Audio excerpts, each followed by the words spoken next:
Alrighty, so UFC 262 is right around the corner. Just a few days to go.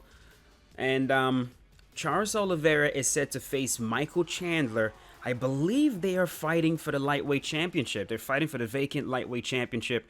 If I remember correctly, I believe that fight was offered to Dustin Poirier, but Dustin Poirier instead chose to fight Conor McGregor, to rematch Conor McGregor, and that's completely understandable.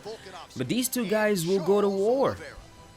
They will. Charles Oliveira versus Michael Chandler. And before I did this, I was just looking at Charles Oliveira's record. And the craziest thing about this dude, I didn't even realize this until I looked at it, is he really does not go to a decision often. He really doesn't. You want to touch gloves? Man says no. He is either getting finished or he is finishing his opponents. I mean, right now he is on a 8-fight win streak. His last fight was against Tony Ferguson, and that is actually the only fight out of his 8 past wins that actually went to a decision. Every other win in there was a finish. He finished all of them, either by KO or by submission. Most of them was by submission. So this is going to be a very interesting one. Of course, it's not easy to finish Tony Ferguson. Very few men have actually been able to do that. Last one being... Oh my goodness. What the hell is going on? Dude, I'm trying to get my head out. I might need to take this dude down a little bit to slow him down. Because right now, I mean, I'm getting blasted with 4-shot combinations. Oh my god.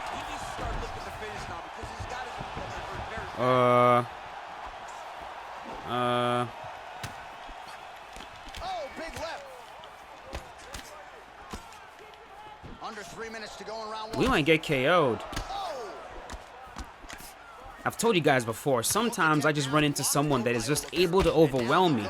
And right now, this Batman MMA, he is completely overwhelming me right now. Denies the takedown. He's doing a pretty good job with these. Come on, move your head. Get out of there. Get out of there. I'm good. I'm good. I'm good. Shoot. Take him down. I'm trying to remain calm so that I don't get finished here. At least I can get past round number 1 and regroup. Get the hell out of here with that. There we go. Let's just ground him a little bit.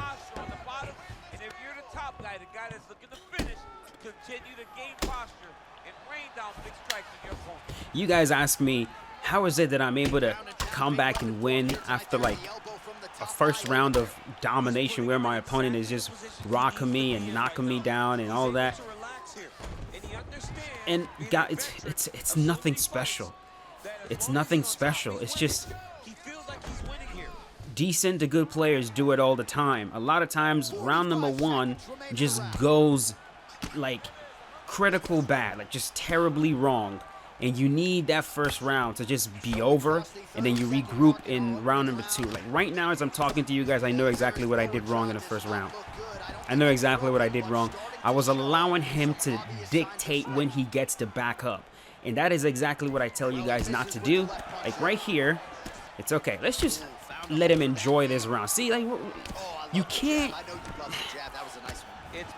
He was able to rock me so many times because I wasn't following my own rule. And my rule is, do not let anybody back you up ad infinitum. Don't do that. If they're backing you up and they throw a bunch of punches and you don't make them pay for it, they're just going to overwhelm you. So watch what I'm going to, watch how I'm going to handle this right now. Like, you're done backing me up. You're done bullying me. And you're going to see, now I'm going to put him on the defensive. And we'll see how good his defense is. And right away I can tell it's not too good because all he's doing is standing still and moving his head. There you go. There you go. Look at that. All of a sudden, the fight has become fairly simple.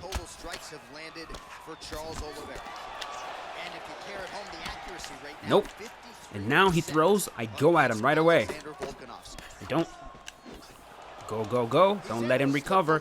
And he's staying right there, moving his head. Rocked. Sit him down. And he's done. Just like that. Just like that. Just like that. You follow these simple principles, and a lot of these matches become fairly simple. They really do. They really, really do. Just if you have someone that's backing you up and overwhelming you, just remember the reason why they're able to do that is because you're letting them off the hook. When they throw all those strikes and they have no short-term stamina left and they back up and all you're doing is just running and trying to recover, and you're not putting them on the defensive. You can't be on the defensive at all times. Doesn't work that way. You're going to get overwhelmed. You got to turn things around at some point. So there he is after the big TKO. There you go. Let's move on.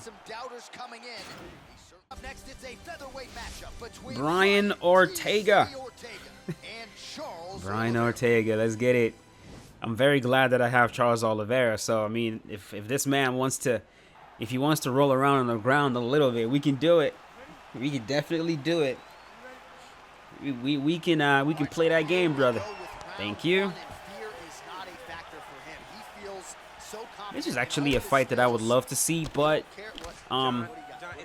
Charles is no longer in the featherweight division. He's now in the lightweight division, so which is good for him, man. I mean, he's a big boy. To think that this man used to cut to 45 is nuts. To body. Nice. Head kick. That's dangerous. Great job landing that punch. Oh, nice hook. That was a crippling shot right there. Do it real nice. Tight, elbow tight. Big check in it. Landed it right on the chin. So both guys landing it. Overall, players are getting better. Like, honestly speaking, players are definitely getting better, and that's just generally what happens. The thing with The thing with this game is, like, what happens is when the game drops, there are a few players, like usually players that have a lot of experience with the franchise and in general. Like if you've played UFC 1, UFC 2, UFC 3, generally or if you're like an anomaly and you learn really quickly, like if you're a kinetic energy or something like that, a lot of times once the game drops, these players, they get good real quick, and that's honestly when it, like, I think in my opinion that's when it matters the most. Very early on in the game's life cycle, just when everybody is super into the game and interested, you know, get super good real quick, and then like you see the cream rise to the top immediately. And then like a year into the game, or you know, 2 years into the game, longer, the rest of the players start to catch up, and by then a lot of those players kind of stop playing. So I'm saying that to say, like, if you want to, what the hell? Like, if your goal is to, if you have aspirations of being the best player in the world, which there's some players that's what they want to do. I mean, okay, that's fine. If you want to be the best player in the world, oh, that is nasty. This should be it, unless he finds a way. Okay, stop. 45 seconds to go here in round one. Get up. There you go. If what you want to do is be the best player in the world, then try to get good fast. Try to get good very quickly. Once the game drops, you know, get as many matches as you possibly can versus other good players. Play it as much as possible, lab it, and try to get good as quickly as you can. Because my reason for playing the game and your reason for playing the game are going to be two completely different things. I'm all about longevity. I'm trying to figure out a way to make the game last as long as possible because I'm a content creator. If your goal is to be the best player, it might be difficult to do that while also maintaining longevity, because like I said, people will catch up. They will catch up. You give people enough time to get good at something, they will catch up. So get good real quick, dominate as much as possible, and peace out. Oh my God, he got me. What a fantastic strike to throw at the exact right moment. He deserves this moment. Go finish his fight. Oh, he might be out.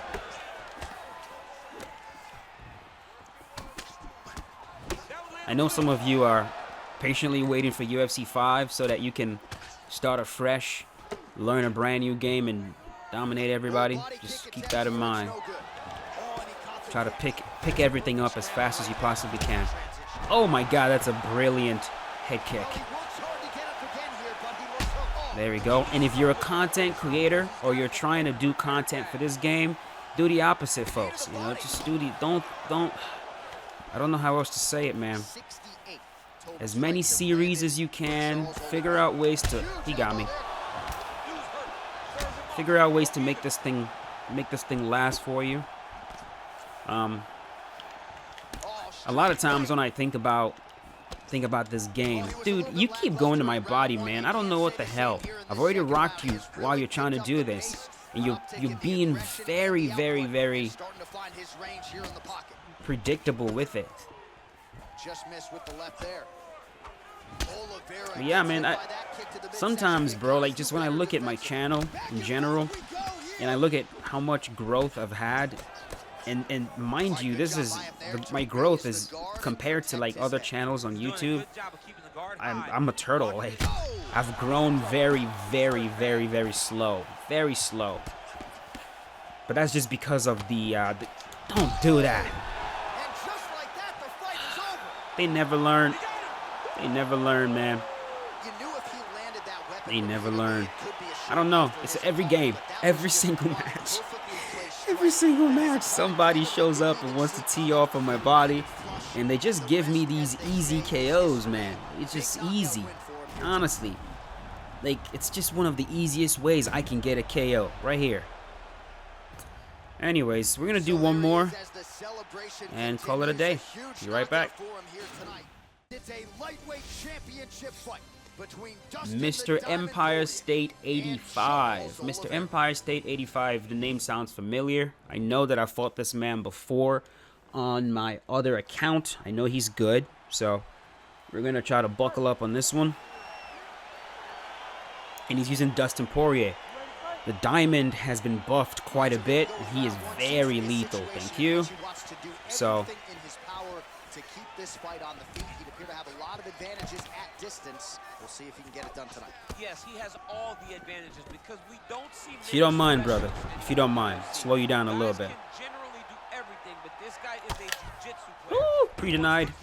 Pre-denied. And start to weave his web of traps to try and find a submission. Got that one. This striker needs to maintain his It's space. okay. I'm not going to hold him there before you guys start complaining. Oh, he's holding him in side control. Don't worry. I'm not gonna hold him in side control. No. I'm gonna move. Can I get a submission? No. Okay. I just wish there were better control positions in this game, you know? Because I've said this before. In real life, the best control position. Get out of here with that. In real life, the best control position is half guard. That's what we see a lot of times in MMA, because from half guard you can control the hips a lot better. From side control you don't really have a lot of control. You really don't, because in side control you don't have a lot of control over the hips. Side control, you know, you could cross face and, you know, control the upper body and shit, but the hips you don't have a lot of control unless you start doing like knee on belly from side control, like a posture down, knee on belly, something like that.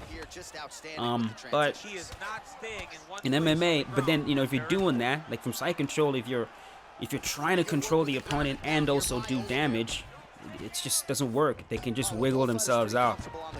But in half guard, because you have control over the hips, opponent can't really hip escape. If they can't hip escape, they can't get the knees inside to recover guard.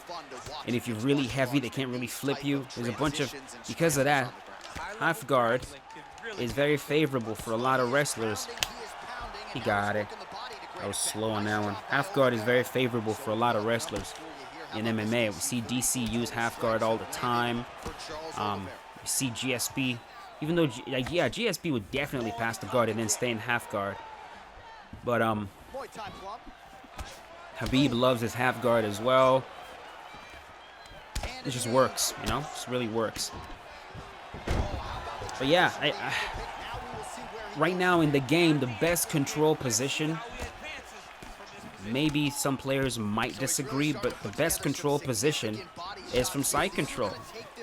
And, you know, just shouldn't be that.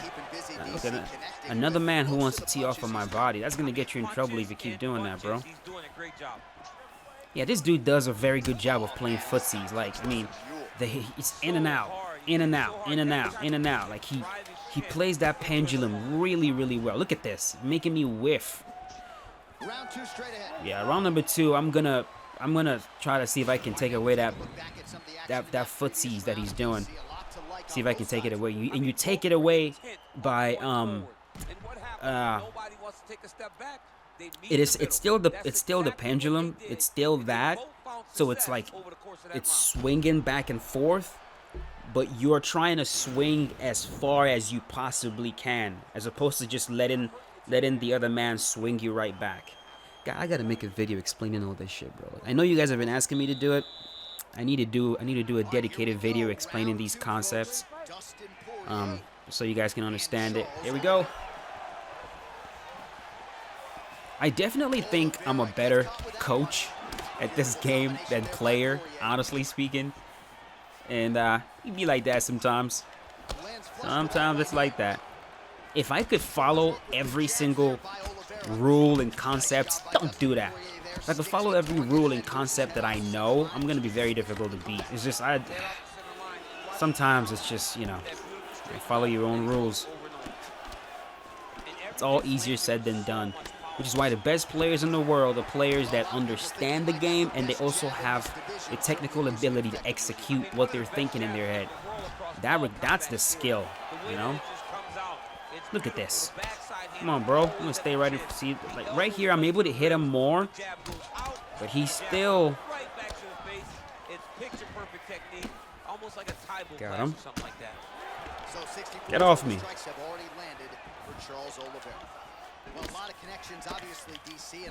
Dude, you are gonna get in trouble going on. Look at this, man. My teep is just not working because he would just slide right out. Look at this. What the fuck? I thought I was in range for it.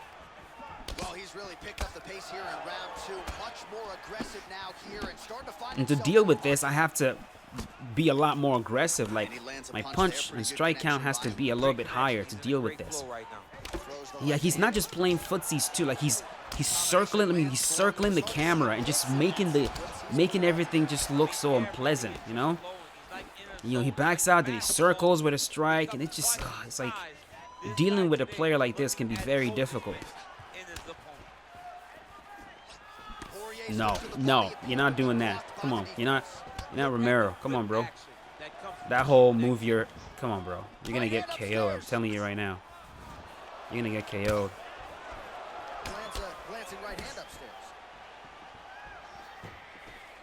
Oh yeah, don't be trying to copy. Like, it's like I see players do it all the time, and it's like, bro, just because you see Ed Parker do it, or you see Romero do it, doesn't mean that you can just go out there and do it.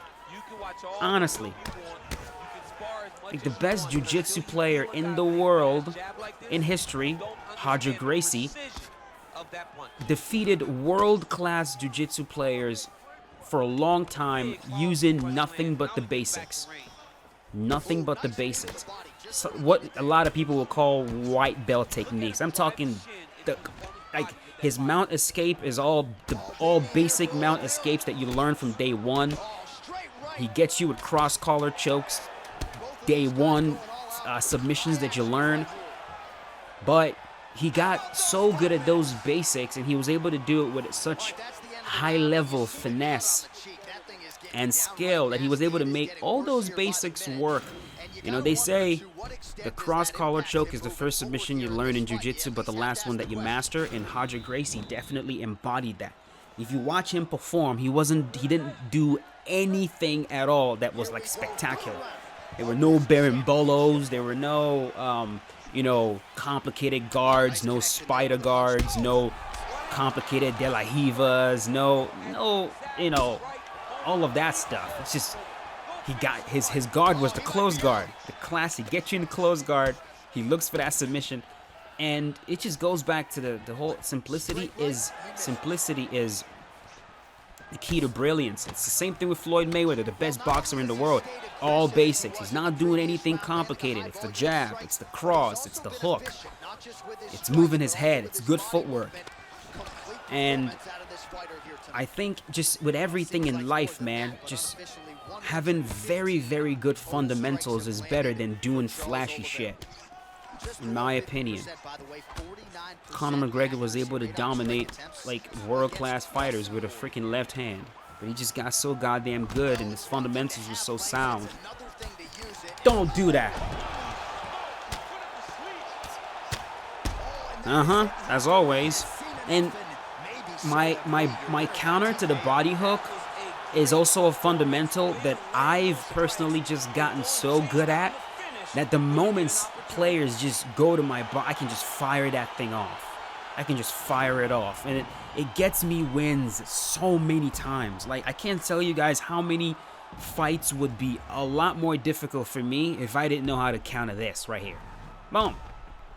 Like, if players would be a lot more competitive with me if they stopped doing that. To be completely honest. Like, you would be so much more competitive against me if you just don't do that. If you just don't try to tee off on my body like that. Like, you would make the fight so much more difficult because you're not gonna hand me an easy counter on a platter. You know what I mean? Anyways, hope you guys enjoyed the showcase. That has been Charles Oliveira. I don't know what my fight prediction for this one is. I'm definitely leaning more towards Charles Oliveira, but he's fighting Mike Chandler, a man who's a champion, a man who has championship experience, a man who's already demonstrated that he can defeat UFC caliber fighters. So we'll see, man. We'll see what he's able to do with this one. We'll see who the new champion is going to be. Let me know in the comment section what your fight prediction is. And I will see you guys later with a brand new one. We'll try to get a few fights in with Michael Chandler. And we'll also try to do an Edson Barboza showcase and a Tony Ferguson showcase. So keep an eye out for that. But that's it, folks. Thanks for watching. Leave a like if you enjoyed. And I'll see you guys later. Peace out.